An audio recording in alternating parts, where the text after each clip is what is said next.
એટલે આ મારા સત વાતો એમની આત્મા બેચેની કરાવે અને માયા એવું કે ઉભો થઈને જતો રહે.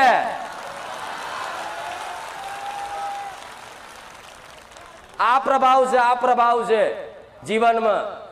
હમણાં જો પિક્ચર ચાલતું હોય ને તો 3 કલાક બેસી રહેશે આમ નામ. શું લેવા આવો છો લુચ્ચાઓ? આ રીતે મોટા ફેરા કરવા હોય તો. હમણાં અજય દેવગન નું પિક્ચર ચાલતું હોય, શાહરુખ ખાન નું પિક્ચર ચાલતું હોય, અમિતાભ બચ્ચન નું પિક્ચર ચાલતું હોય ને તો 3 કલાક એક ધારી બેસી રહેશે આમ નામ. ના ભૂખ લાગે ના કશું જ નહીં બોલો. અને પિક્ચર 3 કલાકનું જોઈને બહાર આવો ને અને કદાચ પૂછો નાખી સ્ટોરી તો એક વાતની સ્ટોરી કે તમને બોલો.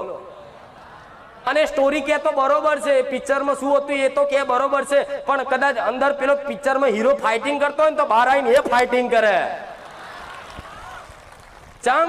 ચમ વાલું લાગે છે એ તમને મન માન્યું છે. અહીં મન માનતું એ નહીં માનતું એનું કારણ શું છે? એવું ના કહેતા કળિયુગ મારી કળિયુગ છે એટલે કળિયુગ ની બોના છે બધાના. આજે તે કદાચ તમે સુધરી જાઓ, તમે સત વિચાર કરો, તમે સતના માર્ગે આવો, આજે તે તમને સતયુગ છે એવું અહેસાસ કરાવું મેરડી માતા.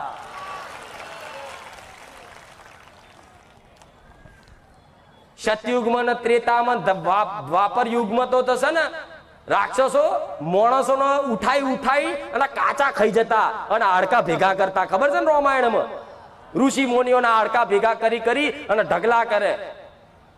તો આજ તો એવા તમને કોઈ ખાવા વાળા છે એવા?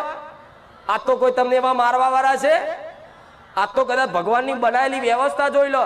આજ તો કદાચ કોઈ લાફો મારે, કોઈ મારી જાય ને તો પોલીસ સ્ટેશનમાં કેસ કરો ને તરત એને ઉઠાઈ લે. તો કળિયુગ છે કે સતયુગ છે? ઉપરથી સતયુગમાં કળિયુગ જેવું હતું, પણ આ તો કળિયુગના બહાના છે બધા કે માં કળિયુગ છે, અમને કશું આ બધું ના થાય. આ તો ભગવાને જે બનાવી છે માયા, વડા ભગવાને માયા બનાવી બરોબર છે, પણ છે ને આમાં મોતીની જેમ જેવા ચમકે એવા ભક્તો હોય ને એનો પ્રકાશ મારા જેવી માતા જોતી હોય અને મારો ભગવાન એવું કે આટલા લોકોનો તારા ઉદ્ધાર કરવાનો છે એટલે મોટો મારો ચાયણો લઉં અને ચાયણા બધા નાખું અને ચાયણો ફેરવું ને એટલે તૂટલા ભાગલા અડધા પડદા નીચે પડી જાય અને મારા આખા ભક્તો રહી જાય. એટલે આ મારો રોજ ચાયણો ફેરવું છું આમ કરી. એમાં કેટલાય ખંચે રહી જાય છે ને અને આખા રહી જાય એનો બેડો પાર થશે. અને જીવનમાં મને ક્યારેય નહીં ભૂલી શકો કે માં બારે જાય ધોમ ના જે હોત ને તો આજ અમારો ઉદ્ધાર ના થયો હોત. અને કદાચ મને ભૂલી જાવ ને તોય તમને કોઈ દાડ નહીં કહેવા આવું કે દીકરા મેં તને આટલું આલ્યું, તું મને ભૂલી ગયો. હું તો મારું કર્તવ્ય નિભાવું છું. તમે ભૂલી જાઓ અને યાદ રાખો તોય મારે કોઈ લેવા દેવા નહીં. મને તો મારા ભગવાને જે મારું કર્તવ્ય આલ્યું છે ને એ કર્તવ્ય હું નિસ્વાર્થ ભાવે નિભાવું છું. તમે યાદ રાખો કે નહીં, હું નિભાવતી હતી, અત્યારે છું અને આવનારા ભવિષ્યમાં હું નિભાઈશ. એટલે કોઈ યાદ રાખે, કોઈ મારા ગુણગાન ગાય કે ના ગાય, કોઈ જસ આલે કે ના આલે, મારાથી કોઈ એનાથી કોઈને મતલબ નથી. મેં કામ કર્યું હોય ને અને કદાચ તમે એમ કઈક ભાવિક ભક્તો ડાયરેક્ટ શ્રીફળ ચુંદડી અગરબત્તી મૂકીને જતા રહ્યા છે, પણ તમને ભલે પણ જસ ના આલો કોઈ વાંધો નહીં, પણ મને જસની ભૂખી. મારા તો હજારો લાખો રોજ પરચા હોય છે, વિડીયો વાળા થાકી જાય છે, બધાય થાકી જાય છે. મને એટલે એવી કોઈ નોમના નહીં પડી ને હજુ કેટલું નોમ કરાવું તમારે મારું? આખા ગુજરાત તો દોરીને બેઠી છું. હું કઈ નહીં બતાવતી, પણ આખા ગુજરાતમાં સૌથી વધારે ભાવિક ભક્તો હોય ને તો મારા ખુખાર મેલડીના. આ વાત સાચી છે ખોટી? તમારી માની સોગન જો જુઠ્ઠું બોલો તો ખાલી નહીં ને, મને હારું લગાડવા નહીં ને. તમે નહીં, આખી દુનિયા આવું કે છે કે સૌથી વધારે કદાચ આવી ગાદી પર કોઈ ભાવિક ભક્તો આવતા હોય ગુજરાતમાં તો બારેજા ધામ. એનું અભિમાન નહીં કરતી, પણ આ તો મારો બોલ હતો કે એકદાર ગુજરાતમાં એક નામ ના કરું તો મેરડી મટી જાય.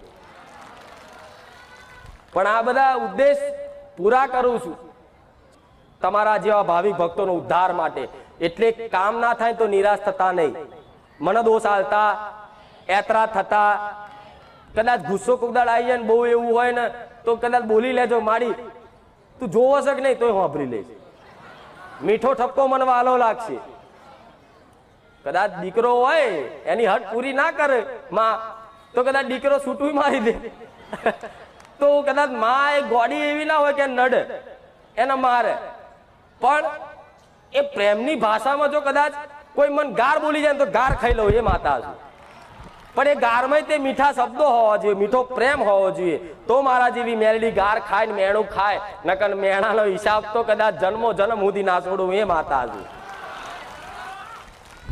નાનો બાળ હોય ને તો જોવો છો ને રિહાય તો એની માને તે ગારો બોલતો હોય છે, એની માં હસીને એમ કે હાર હેડ બંધ થઈ જાય ખાઈ લે કે છે ને.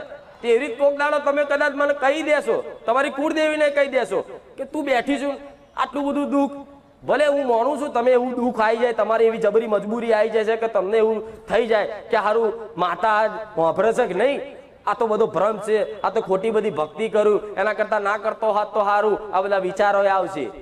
પણ છતાંય તે તમે માતાના છોડવાની કોઈ બારી જ નહીં રહી તમારે. તમે એવું વિચારતા આજથી ભક્તિ બંધ, 2 દાડા, ત્રીજે દાડો વાકારે કે માડી જોજે. એટલે સુખ પડે દુઃખ પડે, ઉદ્ધાર તો એના શરણ વગર તમને ક્યારેય નથી.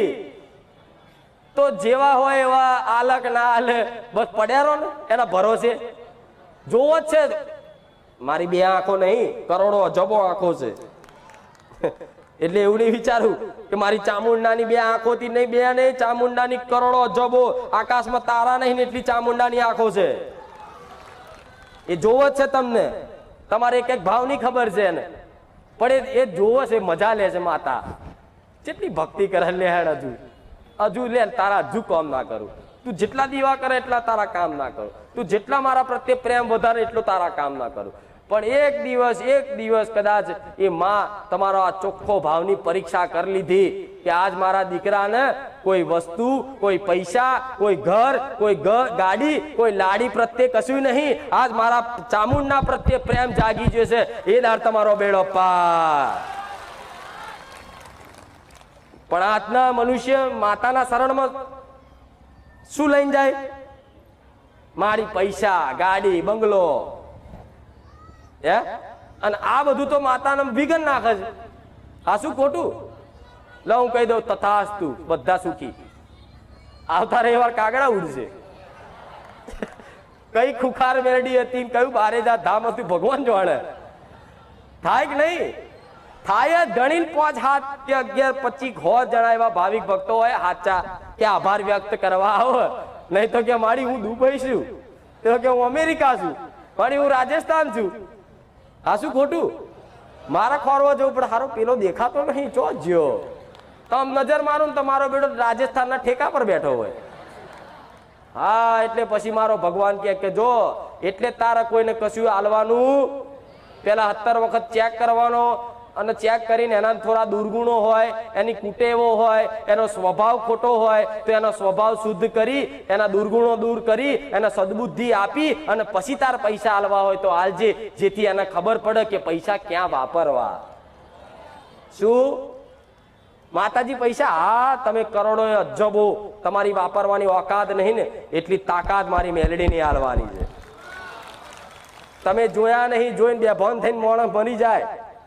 સેકન્ડ ના લગાડું, 12 કલાક ના થાય ગોડા, કરોડો અજબો રૂપિયાનો ઢગલો કરી નાખું, એ માતા છું. પણ મારો ભગવાન મને માતાને કેમ ના આપવા દે, કૃપા કેમ ના કરવા દે પૈસા બાબતની? એટલે ના કરવા દે કે જો તમારી અંદર આવા અવગુણો હોય, તમારા ખોટા વિચારો હોય, તમારી અંદર સાચું જ્ઞાન ના હોય તો મારો ભગવાન મને પૈસા આલવા દે નહીં. જો પણ તમને ચોખ્ખા બનાવી, જ્ઞાની બનાવી અને વિદ્વાન બનાવી અને બધી સદબુદ્ધિની સમજ આપી, પૈસા ક્યાં વાપરવાનું સાચું જ્ઞાન આપી અને પછી તમે કમ્પ્લીટ તૈયાર થઈ જાઓ ને, એટલે તમે માગો 20 અને હું આપું 200, માગો 1000 અને હું આપું 10,000, માગો 10,000 ને માગો આલુ લાખ. કેવું? માગો આટલું ને આટલું આલુ. ચમ મને એવી ખબર પડી જાય કે દીકરાના અંદર સદબુદ્ધિ આવી અને દીકરો હવે ખોટી જગ્યાએ પૈસા વેડપશે, કોઈ દારૂ જુગારમાં વાપરશે, કોઈ ખોટા આડાવડા કામ કરશે. મારો દીકરો ને હવે સદબુદ્ધિ આલી છે ને તો દીકરો છે ને ગાયોને પૂરા ખવડાવશે, ભૂખ્યાને અન્ન ખવડાવશે, કદાચ ગૌશાળામાં દોન કરશે, કોઈ આવી ધાર્મિક જગ્યાએ ધર્મના પાસર વાપરશે. તારે મારા જેવી માતા આલે, નકન માતાઓ ગાડી નથી. પણ આવી સમજ ખરી? પૈસા આલું તો ખચકાય મોણસ પટેલ. મેં 50 લાખ રૂપિયાનું કામ કર્યું અને 50 લાખ રૂપિયાનું કામ તો અહીં 5 લાખ રૂપિયાની સેવા કરતા આજનો માણસ ખચકાય. હું કઈ નહીં બતાવતી કે મારે જરૂર છે, મારે એવા તમારા પૈસાની જરૂર નહીં, એવા રૂપિયાની જરૂર નહીં, પણ કદાચ ધર્મના પાછળ કદાચ 10 રૂપિયા વાપર્યા હોય ને એનું ક્યારે દેવું, એ દેવ ક્યારેય ના રવા દે, એ ભગવાન માતાજી ક્યારેય ના રવા દે. તમે 10 રૂપિયા મેલ્યા હોય તો 100 કરીને આલે, એનું નામ મેલડી માતા કહેવાય. પણ આજના મનુષ્યનો આવું જીવ ચાલતો, જો ધર્મના કાર્યમાં પુણ્યદાન કરવામાં કદાચ એમનો જીવ ના ચાલતો હોય તો પટેલ કાલ